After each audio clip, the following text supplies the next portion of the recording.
1984. The plot of Gremlins 1984. In a souvenir shop in Chinatown, inventor Rand Peltzer found a delightful little furry creature that strongly mimics human behavior. He wants to buy the Mogwai, as the owner calls it, for a Christmas present for his son Billy.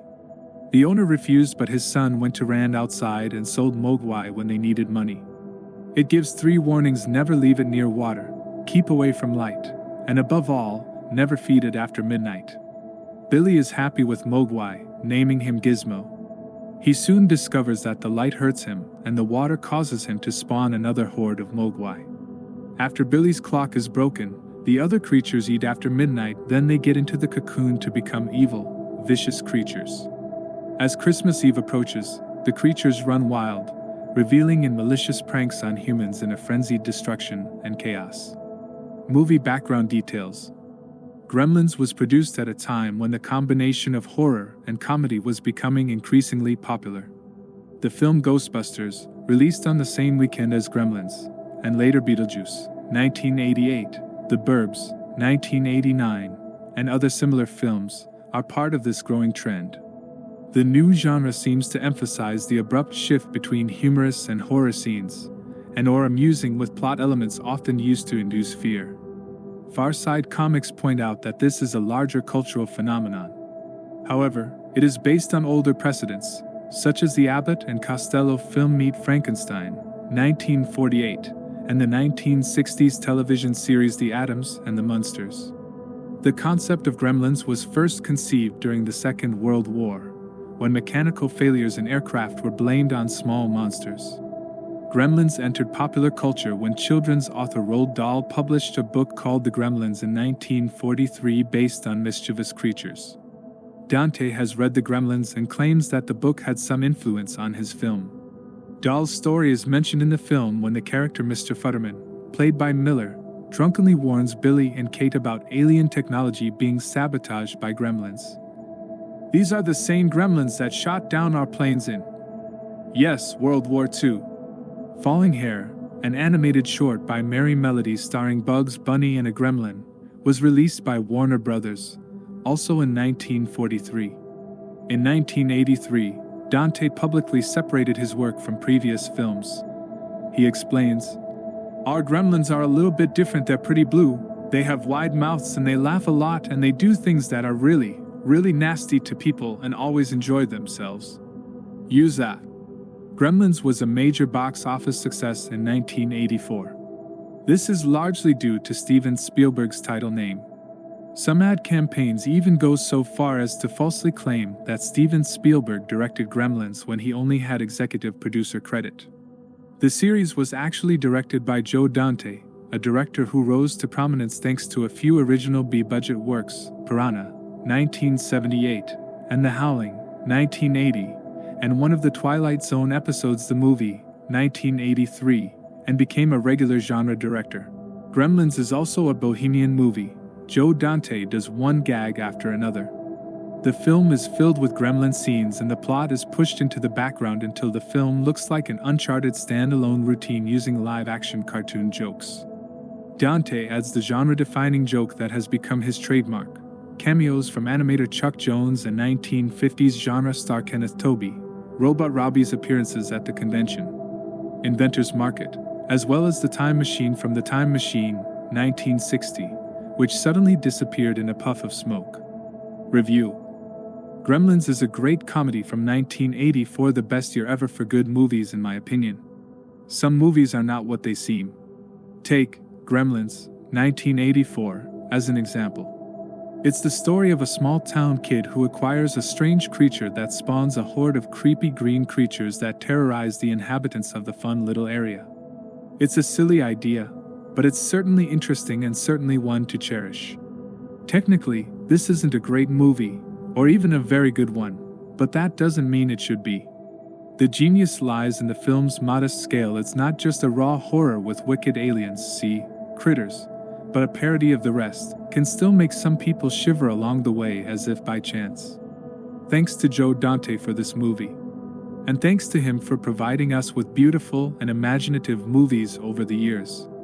He's one of cinema's great underrated directors, the man tasked with bringing other creatures to life very often, whether they're werewolves, small toys, or Looney Tunes. The film revolves around Billy Peltzer, Zach Galligan, the aforementioned small-town kid who is given a mogwai by his father, Hoyt Axton, who picks up puffy locks in Chinatown in One Your Daily Trip. Billy's father is a failed inventor, which reminds us of the curly-haired Dr. Emmett Brown played by Christopher Lloyd in Back to the Future, but not quite as eccentric. Back to the Future comes out a year after Gremlins, and the two are equally entertaining, silly little ideas that turn out to be almost brilliant. Time travel was a myth before Back to the Future, making it an adventure concept, a way of taking people back in time to see their parents again. H.G. Wells himself hasn't even touched on these topics, and I can guarantee that he will never spark a brother-mother relationship. Gremlins is an extraordinary step in the making of a movie, a simple idea like Back to the Future, expanded into a larger picture. I won't joke with you, it's not as complicated as Future, but it's unnecessary and certainly not wanted. It's based on humor and charm, and it has a lot of that. Billy works at the town bank, is stalked by the town's supervisor, Francis Lee McCain, and threatened by the vice president, Judge Reinhold. His longtime crush, Phoebe Cates, also works there, as well as at the local bar. Busy with drunks at night, the townsman Ann Miller is convinced that there are goblins, and he is soon proven right. Never let them get wet, Billy said more or less to his father. And don't feed them after midnight. See if you can spot the big flaw in this rule. Well, little Mogwai, Gizmo, voiced by Howie Mandel with burps and cute little phrases, got wet and born. Produced a group of badminton companions, all seemingly petty and lowly. And after tricking Billy into powering off his meter, they were fed after midnight and essentially grew overnight into a bunch of mean little green gremlins, all of which continued to spawn all over town and cause absolute chaos. Will Billy defeat the gremlins, capture the girl, and save the town? Make a wild guess. Anything Joe Dante touches is usually magic. Even his animated/action movie, Toy Soldiers, is interesting due to his charming personality. Dante doesn't try to make his movies anything more than they are charming and brutally funny, and that's certainly the key to Gremlins' incredible success. One of the highest grossing films from producers ever released. I'm not a huge fan of the sequel, although I do have it in my DVD collection right next to the original. He lost the darkness in the original's cheerfulness and opted for hearty laughs, many of which failed, over the loud laughs of the original, hidden in a movie that actually has meaningful, in some ways, and can still be dark and cheerful. The sequel also introduces the mandatory character Goofy Idiot. In fact, there are two of them, manager and a gremlin, that more or less belongs in the Three Stooges, and certainly not in a movie about terrifying creatures. In fact, one of the other highlights of the first film is how it makes its creatures dark, hurtful, and simply funny. People complain that throwing Francis Lee McCain out the window is too much, but come on. Overall, I don't think the sequel performed particularly well. But it has as many fans as the original in some ways, for those who prefer silly, pointless money over quirky, hysterical movies. I don't expect many people to love Gremlins as much as I do, but its appeal is certainly worth commenting on, as is its wicked humor. Dark, chaotic, and contagious, the film's sense of humor plays out quickly even in the hard-to-hear voice-over narration. The whole movie is camp. And unlike things like Creature, which I hate, this movie is adorable, refreshing, funny, and packed with lovable characters, especially Gizmo, the beloved and infamous little creature. Most famous ever seen on screen, and Stripe, the main character of Gremlin. The unfortunate fried incident at the end of the movie makes you really sad. There is no track for this little creep. Final comments and thoughts. Made at a time when they had to use realistic effects instead of CGI, Gremlins still holds up very well by today's standards. It's hard to believe this movie was made almost 4 decades ago. The film is an interesting mix of humor and horror. There are some really silly and illogical moments, but Gremlins shouldn't be taken too seriously. You might sit shaking your head wondering why creatures do the stupid things they do, but hey, it's all for fun, right? Since they are also fictional creatures, who can say what they are capable of and what their behavior should be like. Towards the end, things get worse and some scenes are gross, in a good funny horror way, and that's awesome. The movie has a good ending, quite suspenseful and lots of action. After this film, several other films tried to capitalize on the success of this film. For the most part, they failed to meet the energy and fun of this movie. Damn, even the sequel doesn't have that movie's energy. Here we have a guy who received a pet for Christmas, a cute creature named Mogwai. However, it has some problems as it needs special care. One thing you can't do is get wet. Yes, Billy does, he's the one who got it. This spawns many smaller creatures, which are also quite harmless at first. They are then fed after midnight, and this turns them into gremlins. The film plot explained. Randall Peltzer was an inventor of very modest ability and dubious success. From the fictional New York State community called Kingston Falls, he travels to New York's Chinatown to sell his inventions and buy a gift for his son, Billy Peltzer. A young Chinese boy takes Randall to his grandfather's little shop, where Randall becomes interested in a cute little furry creature called a Mogwai. Mr. Wing, the grandfather and shop owner of the Chinese boy, refused to sell the Mogwai, even when Randall offered $200 for it. That's the money the Wing family desperately needs. So Wing's nephew secretly sold the Mogwai to Randall. Although the creature appears innocent, the nephew later warns Randall that he must not leave the Mogwai near bright light, especially sunlight, which can kill the Mogwai. Do not let the water touch the Mogwai, and above all, never feed a baby after midnight. Randall named the creature Gizmo and brought it home to his son Billy, who took a job at the local bank to earn money for himself and his parents, who he lived with. He has a dog named Barney, whose misdeeds have made him and Billy the target of harassment by Ruby Deagle, an arrogant elderly woman with great financial influence. Billy was very attracted to Gizmo, who was very intelligent, could hum a tune, and appeared to be a very gentle and well-behaved being. Unfortunately, Billy's friend Pete accidentally spilled water from a brush on Gizmo. This causes Gizmo to have a seizure and immediately multiplies, creating 5 new Mogwais through a process he finds painful. These new Mogwais are like Gizmo. They are led by the Mogwai that Billy calls Stripe, who has a white mohawk hairstyle. Billy then brought one to see Pete's science teacher, Roy Hansen, who aggravated the Mogwai by poking a needle into it for a blood test. Ignoring Billy's warnings, Roy left behind some food the Mogwai had stolen and quickly ate after midnight. Finally, the new Mogwai tricks Billy into feeding them after midnight by turning off the alarm clock. All creatures except Gizmo, who refuse to receive food, will soon form cocoons around them.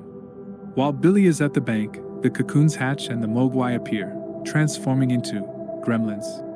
In this form, they possess fangs, claws, red eyes and dark green reptile skin, and are extremely reckless. Billy arrives at the school to talk to Mr. Hansen, only to find him killed by the gremlin at the school. Billy is injured and runs to warn his mother, Lynn Peltzer, who is now alone with the gremlins, and in conflict with them. She managed to kill 3 of them, one by killing him in a blender, another by stabbing him with a knife, and a third by blowing him up in a microwave. When she is strangled by a surviving gremlin, Billy arrives and saves her by beheading her with a decorative sword. The only gremlin left in the house was Stripe, who escaped. Billy follows him to the local YMCA, but the creature once again escapes by jumping into a swimming pool. Realizing what was about to happen, Billy fled, while Stripe multiplied into countless gremlins.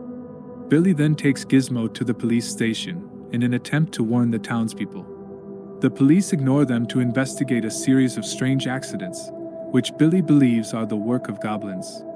Meanwhile, Stripe and his army of gremlins attack the town, attacking the people. Billy then runs to Dory's tavern to save Kate, who was bartending that night. The goblins had taken over the pub, behaving in an extremely vulgar manner and forcing Kate to serve them. Eventually, she discovered that they were afraid of light when she tried to light a cigarette. She then knocks out some people for flash photography, and then reunites with Billy. The two seek refuge in the bank while the goblins ravage Kingston Falls. Notably, these creatures killed Mrs. Deagle by throwing her out a window and nearly killed Billy's neighbors Murray Futterman and his wife Sheila Futterman by driving his snow plow through their house. When Billy, Kate, and Gizmo reappear, they discover that the goblins have disappeared from the streets and are happily watching Snow White and the Seven Dwarfs at a local theater. Billy manages to blow up the theater, then all the demons burn to death except for Stripe, who briefly leaves for the candy. Billy chases Stripe through a department store, but Stripe escapes again and again, and he eventually reaches a fountain, hoping to reappear. It was already morning and Gizmo, after escaping with the help of Billy and Kate, opened a blinded Stripe and exposed it to the sun before he could spawn any more gremlins. Screaming and groaning in pain, Stripe was dead, slowly melting into a puddle of green slime.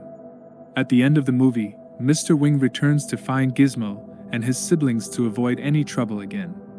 After returning the $200 Randall had paid, Mr. Wing commented that if Western society is not ready to take care of the Mogwai properly, maybe one day Billy will. Randall, in a narration, ends the story by warning the audience to be on the lookout if the machines in their house break down because there might be a gremlin. Cast.